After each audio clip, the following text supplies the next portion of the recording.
بڕیارە ئەمڕۆ وەزیری بەرگری فەرەنسا سەردانی هەرێمی کوردستان بکات. هاتنی ئەم سەردانە بۆ هەرێمی کوردستان چ گرنگیەکیە لە کاتێکا ئێستا هەرێمی کوردستان دەبینین جۆرێک لەلایەن بەغداوە بە ئابلوقە ناوی نابین، بەڵام هەوڵ دەدرێ پەیوەندیەکانی لێوەربگیرێتەوە، هەوڵ دەدرێ هەرێمی کوردستان جۆرێک تەحجیم بکرێ. گرنگی ئەم سەردانە لە چیدا لەم کاتەدا گفتوگۆکەین لەگەڵ زۆر بەڕێز کاکار و خۆشناو بەڕێزیان سەرۆکی ئینستیتیوتی توێژینەوەی کوردی ئەمریکین ڕاستەوخۆ لەگەڵمانە لە هەولێرەوە. کاکار و خسڵاو لێ بە بەیانیت باش لەم کاتەدا سەردانی وەزیری بەرگری فەرەنسا بۆ هەرێمی کوردستان گرنگی لە چیدایە؟ بەڵێ سڵاتان لێبێ و بەیانیتان باش. دیارە هاتنی وەزیری بەرگری فەرەنسا چەند گرنگیەکی هەیە. یەکەمیان دەتوانین پۆڵینی بکەین بۆ ئەوەی کەوا فەرەنسا گرنگیەکی تایبەت بە عێراق و هەرێمی کوردستان دەدا، چونکە فەرەنسا لە ڕووی ئەمنی و سەربازیەوە بەشێکە لە هاوپەیمانی دژی داعش و ئەوان فەرەنسا بەشێک بوونە لە هاوکاریەکانی هێزەکانی عێراق و هێزەکانی پێشمەرگە و ڕۆڵێکی گرنگیان هەبووە لە تێکشکاندنی داعش و ئەمان گرنگێکی زۆر بە ڕۆژهەڵاتی ناوەڕاست و بەتایبەت بە عێراق و هەرێمی کوردستان دەن. ئەمە لە بواری ئەمنی و سەربازی. لە بواری سیاسی و دیبلۆماسیش بێگومان فەرەنسا ڕۆڵێکی گرنگی هەیە لە عێراق و خۆی عێراق بە ناوچەیەکی گرنگی سیاسی و دیبلۆماسی دەزانێت و دەیەوێت کە پەیوەندیە سیاسی و دیبلۆماسیەکان لەگەڵ عێراق و هەرێمی کوردستاندا برە و پێ بدات. وەروەها لە بواری ئابووری و وزەشە فەرەنسا ڕۆڵێکی گرنگی هەیە. خۆتان دەزانن چەند ڕۆژێک لەمەوبەر کۆمپانیای تۆتاڵی فەڕەنسی چەند گرێبەستێکی گەورەی لەگەڵ حکوومەتی عێراق واژوو کرد و فەرەنسا دەوێت لەم بوارەشە شوێن پێی خۆی بکاتەوە لە عێراقا و بەشێکی پشکی هەبێت لە کێچی عێراق و هەروەها لە بواری کللتوری و لە بواری فەرهەنگیشەوە فەرەنسا گرنگێکی زۆر بە عێراق و هەرێمی کوردستان دەدات و بەتایبەت لە بواری پێکەوە ژیانە فەرەنسا زۆر بە گرنگیەوە دەڕوانێتە ئەم پێکەوە ژیانەی کەوا هەرێمی کوردستان هەیەی و گرنگی بە بڵێن برەودان بە چەمچی پێکەوە ژیان دەدا لە هەرێمی کوردستان و هەروەها هەمیشە تاکیدی لەوە کردوتەوە کەوا دەبێ هەموو پێکهاتە مەزهەبی و ئاینی و نەتەوەیەکانە پێکەوە بژین، چونکە ئەمە بەشێکە لە فەرهەنگ و لە ڕۆشنبیری و سەقافەتی فەڕەنسی کە ئەوان خۆیان بڕوان پێ. اینجا ئەم کۆمەڵە بەها و نۆرمانی کەوا فەڕەنسا لەگەڵ عێراق و هەرێمی کوردستانە دەیەوێ بەشیان بکەوە، دەیەوێ بێکەوە ئەم هاوپەیمانیەتیە قوڵ بێتەوە لە هەموو ئاستە جیاوازەکانە و ئەم سەردانی بەتایبەت وەزیری بەرگری فەڕەنسا پێم وایە زیاتر فۆکەس و تەرکیز دەکەنە سەر جانبی ئەمنی و سەربازی کە وەکو باسم کرد فەڕەنسا وڵاتێکی گرنگە و بەشێکی گرنگە لە هاوپەیمانیەتی دژی داعش. بەڵێ باشە. کاکاروخ لەم کاتەدا ینی بەغدا جۆرێک لە هەوڵەکانی بۆیە هەرێمی کوردستان تەحجیم بکە. هاتنی وەزیرانی مەسەلەن بەرگری وەزیری وڵاتێکی زلهێز بۆ هەرێمی کوردستان چ پەیامێکی هەیە؟ بەڵێ دیارە هاتنی ئەم بڵێن وەزیر و ئەم شاندەبیانیانە بۆ هەرێمی کوردستان بە دڵنیاییەوە پەیامگەلێکی لە دواوەیە. ئەویش ئەوەیەکەوە ئەم وڵاتانە پشتگیری تەواو لە پێگەی یاسایی و دەستوری هەرێمی کوردستان دەکەن، چونکە هەرێمی کوردستان لە دوای ڕوخانی ڕژێمی باسەوە بۆ بەتایبەت لە دوای 2005ەوە کە دەستوری نوێی عێراق دەنووسرێتەوە، هەرێمی کوردستان هەرێمێکی دەستوری و فیدرالیە بە گوێرەی یاسا و بە گوێرەی دەستور و ئەمە شوای کردووەکەوە لە هەرێمی کوردستانە مامەڵەیەکی دیبلۆماسی و سیاسی و یاسایی و دەستوری بکرێ لەگەڵ ئەو وڵاتانە و ئەو وڵاتانە گرنگێکی تایبەت بە هەرێمی کوردستان دەدەن و کۆنسڵگەری 41 وڵات و نێنەرایەتی ڕێکخراوە نێودەوڵەتیەکان لە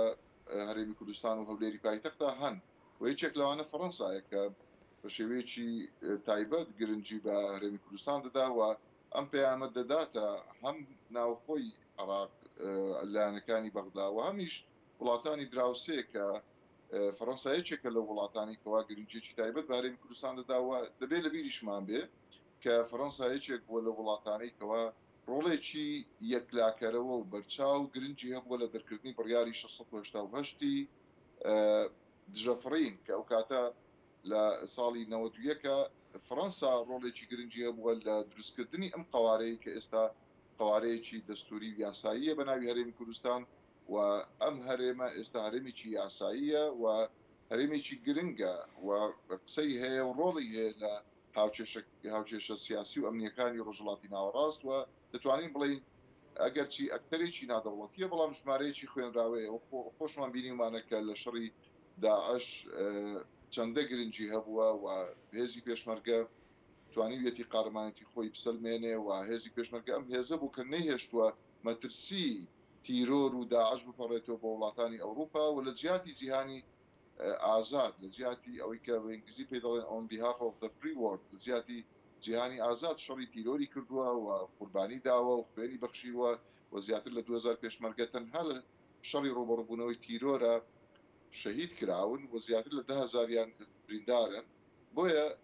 ڕۆڵی هەرێمی کوردستان ڕۆڵێکی بەرچاوە و فەڕەنساش بە تایبەت گرنگێکی زۆر بە هەرێمی کوردستان دەداوە هاتنی وەزیری بەرگری فەڕەنساش وەکو بەڕێز ئاماژت پێکرد ئەوە پێیامگەلێکە بۆ لایەنەکانی عراقی وهروە لە وڵاتانی ناوچەکەش باشە کاکاروخ بەڕێزت لە باری پەیوەندی نێودوڵەتیەکانە متابعات زۆرە و لەم بوارەدا زۆر کار دەکەی بە بڕوای تو ئایندەی هەرێمی کوردستان چۆن دەبێ چی دەبێ ئایا بەغدا لێ دەگەڕێ موچەمان بۆ بنێرێ و تەنایە نەوتەکەی ڕادەست بکەین هەر بەمەوە دەوەستێ یان نا هەوڵ دەدا هەرێمی کوردستان تەحجیم بکە پەیوەندیەکانی نەهێڵێ پێ دوایە هەرێمی کوردستانیش لە بەرامبەر دابینکردنی موچەیە واز لە هەموو شتێکی خۆی بێنێ بڵێ خۆی بەڕاستی ڕێککەوتنێکی گرنگ هەیە لە نێوان هاوپەیمانی ئیدارەی دەوڵات و هەروەها لە نێوان هەرێمی کوردستانە لە نێوان لایەنە سیاسەکانی هەرێمی کوردستانە ئەو ڕێککەوتنش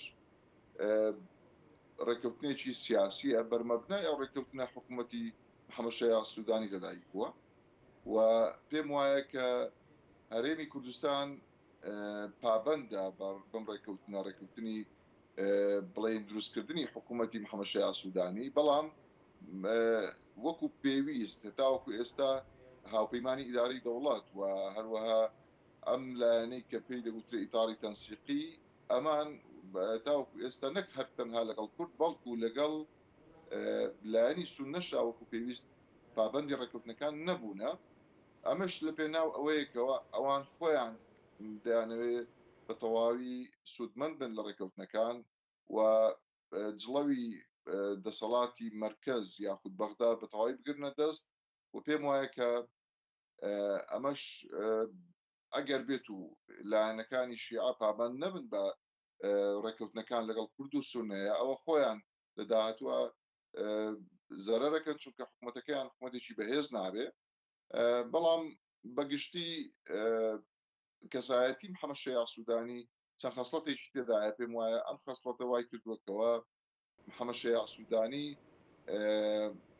یعنی جیاواز بێت لە سەرۆکوەزیرانەکانی تر کە بۆ عراق هاتوون لەوانە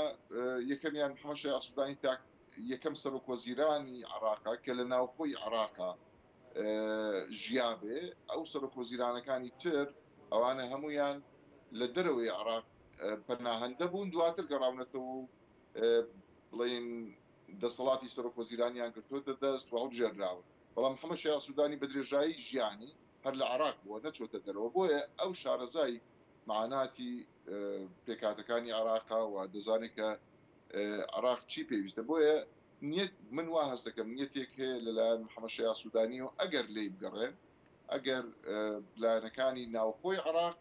و دەرەوەی عراقیش هەندێک وڵاتانی هەرێمیش مەجای بدەن ئەو دەیەوەیەکەوە ئیرادەیەکی باشی هەیە بۆەوەیکەوە دەستور جێبجێ بکە بۆ ئەوەیکەوە مافی پێکاتەکان بدا بۆ ئەوەیکەوە هەرێمی کوردستانیش بە مافە دەستوریەکانی بگات چونکە من ڕێککەوتنیش لەسەر کراوە ئەمە بەگوێرەی ئەم ڕێکەوتنە ئەم کارکتەرە سیاسیەکەم بەڵێ سوودانیە بۆتە سەرۆک وەزیرانی عێراق بۆیە پێم وایە بەڵێ کەوا ینی دەکرێت ئێمە گەشتبین بین بەڵام هێشتاش زووە بڕیار بدەین لەسەرەوەی کە ئایا محەممەد شایع سوودانی حکوومەتی ئیتاڕی تەنسیقی یان ئەو هاوپەیمانەتی کە لە ژێر چەتری هاوپەیمانەتی ئیدارەی دەوڵات حکوومەتی سوودانیان دروست کردووە و ئەم حکوومەتە لە شیعە و سوننە و کوردیش پێک دێ و پێم وایەکەوە ینی نیەتێک هەیە بۆ ئەوەکەوە ئەم